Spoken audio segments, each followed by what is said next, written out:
खाली गंगा नहाने से या संगम नहाने से पुण्य नहीं मिलेगा। अपने जीवन में आध्यात्मिक और आध्यात्म को संपूर्णता विलय करने के बाद ही आपको सब शक्ति और प्रयागराज सब के महाकुंभ में है और किन्नर अखाड़े में हमारे साथ एक महाराज जी हैं। कैसी हैं आप? बस ठीक हो। अच्छा, कहाँ से आई हैं? मैं प्रयागराज की हूँ। अखिल भारतीय किन्नर अखाड़ा 1008 महामंडलेश्वर कल्याणानंद गिरी जी की शिष्या। मेरा नाम है अवंतिकानंद गिरी। मैं इस किन्नर अखाड़े की महंत हूँ।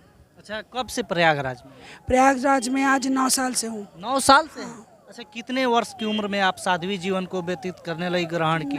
मैं प्रथम कुंभ मेरा शुरू हुआ 2016 किन्नर अखाड़े के साथ, और किन्नर अखाड़े के साथ ही पहला मेरा ये जो है शाही स्नान है महापुण्य कुंभ में। 144 वर्ष बाद ये सौभाग्य मिला है इस महाकुंभ को देखने का, क्या कहिएगा? देखिए, इस मानस जीवन में अगर कुछ अच्छा होना हो तो इस कुंभ में स्नान से बढ़ के मुझे नहीं लगता इस योग में स्नान की जो सौभाग्य मिला उससे बढ़ के कुछ और हो सकती है। 12 वर्षों में एक महासिंहस्थ कुंभ का आयोजन होता है, और ऐसे 12 सिंहस्थ महाकुंभ के बाद एक पूर्ण सिंहस्थ कुंभ का आयोजन होता है 144 साल बाद। ये योग समुद्र मंथन की योग है। इस योग में पुण्य देखिए, खाली गंगा नहाने से या संगम नहाने से पुण्य नहीं मिलेगा।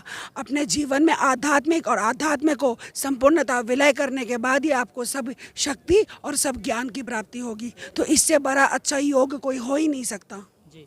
अच्छा, साध्वी जीवन को व्यतीत करने के लिए किन किन नियमों का पालन करना पड़ता है? देखिए, पहला तो है आपकी दिनचर्या, आपकी पूजा पाठ, आपकी ज्ञान। देखिए, आप कितना पढ़े हो लिखे हो, आपको कितना वेदों का ज्ञान है, उससे भी बढ़ के कि आप अपने मानव जीवन में जो मानव ज्ञान है उसका कितना आप प्रयोग करते हो चाहिए। कितने वर्ष की उम्र में साध्वी जीवन को ग्रहण किया? देखिए, मैं 14 वर्ष में अपना घर छोड़ी, और उसके बाद से आज मेरा 30 साल का उम्र होने जा रहा है। तब से मैं 16 साल में व्यतीत कर रही हूँ इसी साध्वी जीवन में। और किन्नर जो होते हैं, अलग से संन्यास लेने की मुझे नहीं लगता किन्नरों की ज़रूरत होती है, क्योंकि सारे जनमानस, नर नारी, किन्नर जितने भी है सब परमात्मा की साधना करते हैं, और जितने नर नारी है सब संन्यास लेते हैं। लेकिन एक किन्नर जन्म से ही संन्यास होते हैं, क्योंकि उनकी सारे कुछ त्यागा रहता है, कुछ भोगने के उनके जीवन में है नहीं, सब त्याग ही जाते हैं उनके। ठीक है ना? तो इसमें अलग से और कुछ बोलने की। आप तो घर परिवार सब त्याग दी?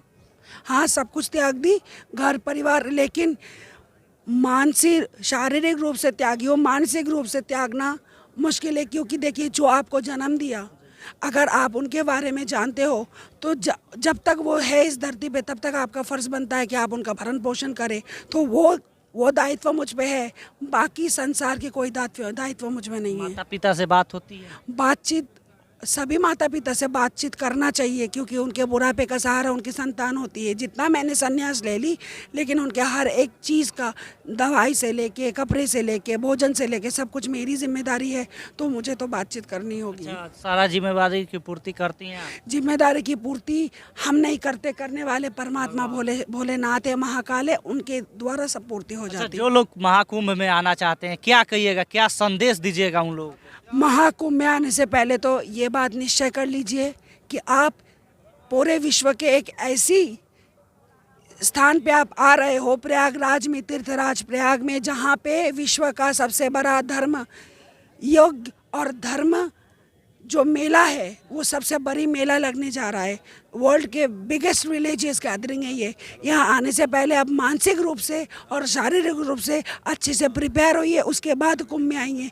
कुंभ में आके आपके मन में कोई शिकायत नहीं रहनी चाहिए। यहाँ से जो भी आप प्राप्त करिएगा वो आगे आपके जीवन में धरोहर बन के रहेगा। अच्छा, साध्वी बनने के बाद तो शादी ये सब कुछ नहीं? हाँ, ये सब कुछ नहीं है। ये सब लोगों का प्यार मिलता है?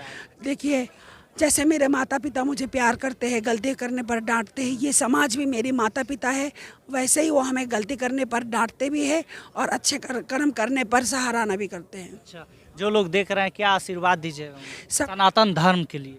सनातन धर्म के लिए हम यही बोलेंगे, जितने भी सनातनी हैं अपने धर्म के प्रति निष्ठावान हो और अपने धर्म के लिए उच्च से उच्च त्याग तक करने के लिए प्रस्तुत हो।